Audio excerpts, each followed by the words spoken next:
अस्सलाम वालेकुम, this is Moid Pirzada with 92 news. आज इस्लामाबाद हाई कोर्ट के 3 जज साहिबान ने, ऑनरेबल जज साहिबान ने जब इमरान खान के खिलाफ जो कंटेम्प्ट केस है उसकी समाअत शुरू की, वहाँ फिर जज साहिबान ने फैसला किया कि इस सिलसिले में एक लार्जर फुल कोर्ट या लार्जर बेंच बनाने की ज़रूरत है। और 31 अगस्त को एक तो रिकमेंडेशन दी गई chief justice of Islamabad high court को कि लार्जर बेंच बनना चाहिए, और 31 अगस्त 2022 को इमरान खान साहब को, फॉर्मर प्राइम मिनिस्टर पाकिस्तान को, उनकी ज़ाती हैसियत में, पर्सनल कैपेसिटी में अदालत में तलब कर लिया गया। अब याद रहे कि इस दरमियान के इस्लामाबाद हाई कोर्ट के चीफ जस्टिस जनाब अतर मिनल्ला इस वक्त छुट्टी पे थे, पाकिस्तान से बाहर थे, और 26 तारीख को वो भी अपने ओहदे और अपनी सीट के ऊपर बैठ जाएंगे। और तवक्को की जाती है कि लार्जर बेंच भी वो तश्कील करेंगे और वो शायद खुद भी उस बेंच को लीड करेंगे, उसका हिस्सा होंगे। यहाँ तक तो बात हो गई एक उस चीज़ की जो कि एक फैक्ट डेवलपमेंट हुई है, लेकिन अब इसके हवाले से बहुत से सवालात उठ जाते हैं। सवालात इसलिए उठ जाते हैं कि टेलीविज़न पे, मीडिया पे जो बहस हो रही है उसमें ये कहा जा रहा है कि इससे पहले भी जब लोगों ने जज साहिबान के हवाले से, अदालत के हवाले से बात की, सियासी लीडरों ने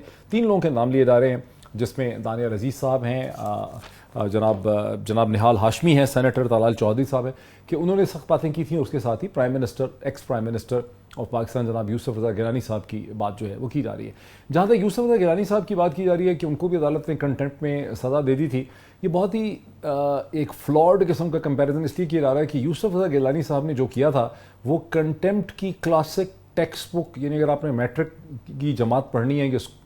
लॉ स्कूल की पहली जमात पढ़नी है तो उसमें भी जो कंटेम्प्ट की डेफिनेशन होगी उस पर यूसुफ रज़ा गिलानी साहब पूरा उतरते थे, क्योंकि उनको सुप्रीम कोर्ट इन राइटिंग बारहा ये कह रही थी कि वो स्विट्ज़रलैंड के मैजिस्ट्रेट को या स्विस कोर्ट को ख़त लिख दें, और यूसुफ रज़ा गिलानी साहब मुख्तलिफ़ किस्म के उज़र दे रहे थे। ये चीज़ कई दिनों और कई हफ्तों तक चलती रही, और उसके बाद बिलाखिर उनको कोर्ट ने, till the rising of the court, उन्हें कन्विक्ट किया, जिसके नतीजे में उनको प्राइम मिनिस्टरशिप से रिज़ाइन करना पड़ा। वो वहाँ ख़त्म हो गई उनकी प्राइम मिनिस्टरशिप, 5 साल के लिए उनकी नाअहली भी हुई। और वहाँ पर भी उसका पॉलिटिकल एनालिसिस ये है कि उस वक़्त के सदर जनाब आसिफ अली ज़रदारी साहब सुप्रीम कोर्ट ऑफ पाकिस्तान को, अपनी अपोजिशन की जमातों को और पूरे निज़ाम को ये साबित करके दिखाना चाहते थे कि उनका बाल भी कोई सिस्टम में बीका नहीं कर सकता। अगर एक प्राइम मिनिस्टर चला जाएगा तो दूसरे को लगा देंगे, दूसरा चला जाएगा तो तीसरे को लगा देंगे। वो ये साबित करना चाह रहे थे कि इस वक्त जो ताकत है हुकूमत और रियासत में, उसका तमाम तर महवर जो हैं वो प्रेसिडेंट आसिफ अली ज़रदारी हैं। बहरहाल ये तो बात हो गई यूसुफ रज़ा गिलानी साहब की। जो और एग्जांपल्स हैं उसमें निहाल हाशमी साहब, तलाल चौधरी और दानियाल अजीज़, ख़ास करके जो मुझे याद है कि निहाल हाशमी सेनेटर जो थे, उन्होंने तो बहुत लंबी चौड़ी, बहुत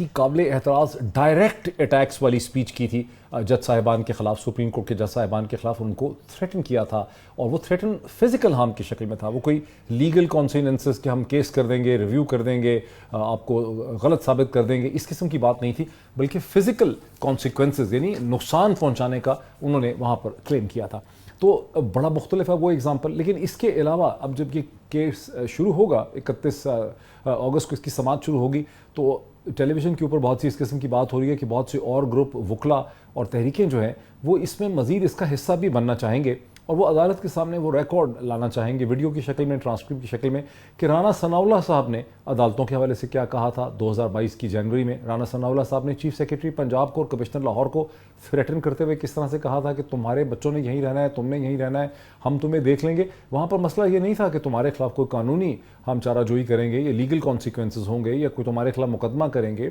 या कोई एडमिनिस्ट्रेटिव स्टेप लेंगे, बल्कि सीधा सीधा ज़िंदगी, जान और बच्चों की धमकी लगाई गई थी। इसी किस्म की जो बातें हैं कि हम कॉन्सिक्वेंसेस होंगे तुम लोगों के लिए, ये एहसन इकबाल साहब भी कर चुके हैं, ये शायद खाकान अब्बासी साहब भी कर चुके हैं, मरियम नवाज साहिबा भी ऐसी बातें करती रही हैं, नवाज शरीफ साहब भी ऐसी बातें करते रहे। तो अब होगा ये कि बड़ा इंटरेस्टिंग ये केस डेवलप कर जाएगा, बिकॉज 30 अगस्त को जब इस लार्जर बेंच के सामने ये बहस शुरू होगी तो लार्जर बेंच को इनएविटेबली इस पूरे के पूरे बैकग्राउंड को देखना पड़ेगा। अदरवाइज तो फिर यही होगा कि जुडिशरी एक शख्स को या एक सियासतदान को सिंगल आउट कर रही है, बाकी सब के ऊपर वही यार्डस्टिक अप्लाई नहीं की जा रही। कोई भी कानून, कोई भी ज़ाब्ता अगर उसको आप अनइवन तरीके से इस्तेमाल करें, यानी एक साइड को तो कत्ल की सज़ा दें लेकिन दूसरी साइड को कत्ल की सज़ा ना दें, एक साइड को तो बोलने के ऊपर जुर्म कर दें, दूसरी साइड को कत्ल करने या करप्शन पे माफ़ कर दें, तो ऐसा कानून का निज़ाम जो है वो कमज़ोर होता चला जाता है। और पाकिस्तान के बारे में इल्ज़ाम यही है कि यहाँ कानून के निज़ाम में चूँकि कोई यूनिफॉर्मिटी नहीं है, उसमें कोई एक सिंगल बैलेंस नहीं है, कोई यार्डस्टिक नहीं है, इसीलिए पाकिस्तान को 139 जो लीगल जुरिस्डिक्शंस हैं दुनिया में, उसमें ग़ालिबन 130वां